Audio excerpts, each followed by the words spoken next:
Do you swear affirm to tell the truth, the whole truth, and nothing but the truth? I hear these words spoken again and again in this trial, and every time I hear those words spoken, I cringe a bit, because they represent a false promise to the jury. Jurors aren't hearing the whole truth and nothing but the truth. Instead, they are hearing some of the facts, some of the time. Don't get me wrong, I'm not blaming the judge or any of the lawyers in this case. They all seem to be honorable men and women. But there is something wrong with a system that claims to revere truth, but so often withholds it from the ears of jurors. I was thinking about that today when I heard an actor read the testimony of Joseph Glenn into the record. Joe, who went by the name Ace, was Jennifer Lewis's stepfather. For example, here is some testimony Rock Island police officer Wayne Johnston gave. Did they tell you what clothing he was wearing? They did. And what clothing was he wearing? They told me, Sherry told me he had on a black and blue sweater and blue stonewashed jeans. And what was your understanding of Stanley's connection to Jennifer buying gum? Well, when I asked her, Sherry, is there anything else you can tell me about this? And she said, well, we had a company, a black man named Stan. She said that he stayed there about an hour and gave Jennifer a dollar bill to go to the store and buy gum. They had a guest in their home and they didn't even know his last name or how to reach him? Is there something missing in this equation? I think so. It doesn't explain the nature of Stanley Liggins' relationship with Joe and Sherry Glenn. Because Joe Glenn's whereabouts are unknown, an actor portrayed him in Wednesday's testimony and read his testimony from a previous trial into the record.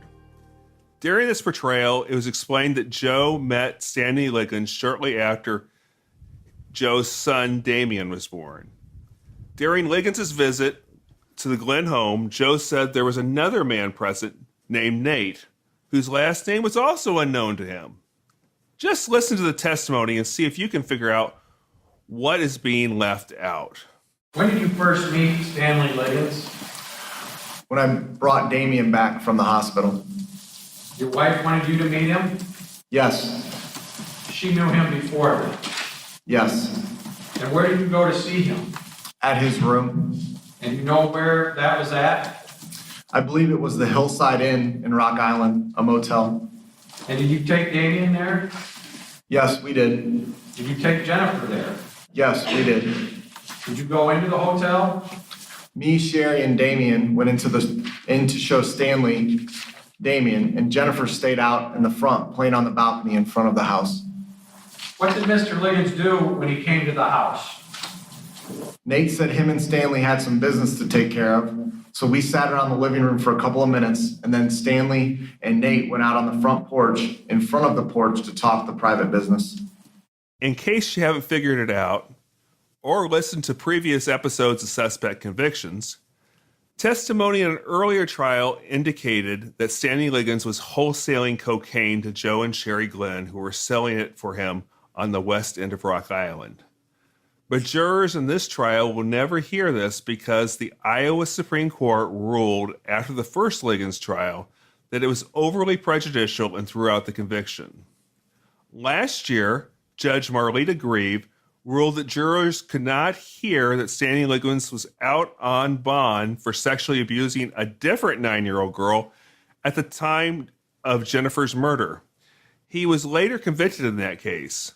Prosecutors had hoped to have this information admitted because they contend it showed a pattern of behavior. One thing that is unknown is whether Stanley Liggins will testify in this trial. Robert Hirschhorn, an internationally known defense attorney, said Liggins to stay away from the witness stand. Here's a question for you. In the first 2 trials, the defendant did not testify. If you were a defense attorney in this case, would you put him on the stand or not? Nope. Okay, why? So the burden of proof always rests with the prosecution and never shifts to the defense, ever, ever, ever. In Russia, it shifts to the defense. In China, it shifts to the defense. But in America, in a democracy, the burden of proof never shifts to the defense. I wouldn't put the defendant on because I don't think the state can prove their case. I don't think they have sufficient, reliable evidence to convict this man. And there's no reason for him to testify. Absolutely none. What are the downsides if he did? Well, some of that other ugly stuff could come into evidence. I don't know what the judge's rulings were or what the context is. I'm just telling you, I understand people want to hear from a defendant, but I wouldn't risk it with this one. Look, this guy's got baggage in his background, and baggage can convict you. This is exactly how the prosecution got, 2 prior convictions on this guy, right? Not once, but twice. He's been convicted. So the other thing, right? Yes. The other, so I would not recommend that this guy testify. An interesting quirk of this trial is that it is unclear whether Liggins' past conviction could be used to impeach his testimony. If he were to take the stand, Iowa law allows some convictions committed in the preceding 10 years to be brought up. But in a retrial such as this, is it 10 years before today or 10 years before Jennifer Lewis's murder? There's insufficient case law to know what a judge might rule. If it were 10 years before Jennifer's death, Liggins' armed robbery conviction could almost certainly be brought in. But if it's 10 years before today, there'd be no crimes to bring up because Liggins has been behind bars for the last 28 years and has not accumulated any more convictions. I'm Benjamin Payne with WVIK Quad Cities NPR. I'm speaking with reporter Scott Reeder. He's covering the criminal retrial of Stanley Liggins in Waterloo, Iowa. Liggins is being charged with the murder of Jennifer Lewis. She was a 9-year-old girl from Rock Island whose body was found near a school in Davenport in 1990. Now, Scott, when we spoke on Tuesday evening, you said one of the big witnesses to testify on that day was Don Schaefer. He's the former Davenport police chief. In 1990, he was the lead investigator in the case of Jennifer Lewis. So in Tuesday's proceedings, Schaefer testified about a key witness in the case who, as it turned out, was a paid police informant in more than 80 other cases. Schaefer testified that he did not know this witness was an informant, but nevertheless, it was not communicated to Liggins' attorneys back in the initial trial, which is largely why we're having the current retrial of Liggins. So you said Schaefer was due back on the stand for Wednesday's proceedings. What more did he say? It was more cross-examination from the defense. I thought he presented himself very well. It's hard to know. I mean, I think he was able to show that he was following protocols that weren't just Davenport Police Department protocols, but were protocols that were pretty universal and considered, by accrediting organizations that they were doing the right things and following appropriate procedures and everything else as far as how they handled their confidential informants and whatnot. So I thought he came off. I thought overall today was a stronger day for the prosecution than yesterday was. And were there any other witnesses who testified today? Yeah, there sure was. There was a scientist who came in, and he had worked for the makers of Hefty garbage bags. And he talked about doing chemical analysis work of the garbage bag that Jennifer's burning corpse was found in. And being able to identify, essentially what type of garbage bag it was and that sort of thing. It was not a particularly common garbage bag at the time. It was one that was not available retail at all. It could be bought through wholesale sellers. So it was an extra strong bag. It was the coloring on it was a little different. It was gray on one side, black on the other. It had titanium in it, which supposedly makes it stronger, but also is used for pigmentation purposes in the chemical process. And so he was able to say, yes, and he also pointed out this was an exact match for the type of plastic garbage bags used at the motel where Stanley Liggins was living. Now, that in itself isn't a slam dunk because, there's other places in the community where you can get these garbage bags. I mean, that are businesses that have them, but it's not like they could go to the grocery store or to Walmart and buy one off the shelf because they weren't available that way at that time. So I thought that was pretty compelling testimony. But you don't know how many of these were available and at that time in the Quad Cities. So it's hard for, I think, jurors to make an informed judgment. Is this a 1 in 1,000 type of garbage bag, or is this a 1 in 100 type of garbage bag? So those are some things that struck me. But the other thing that was really interesting was because we're bringing this case to court 28 years after the murder, there's a lot of people who have died or were unavailable that are testifying in proxy. Essentially, people are reading the testimony from prior trials during this trial and portraying them before the jury. And so I found that interesting. And today, with Jennifer's stepfather, Joseph Ace Glenn, testified in proxy. And he cleaned up pretty nice, I'll say that, because the guy who was reading was wearing a suit, which I don't think Ace would ever be caught dead in.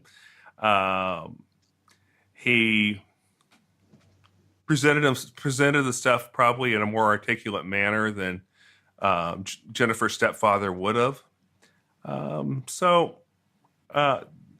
But Ben, when somebody reads somebody else's words, it gets awfully boring. And I saw one juror in the back row nod off at one point during the trial.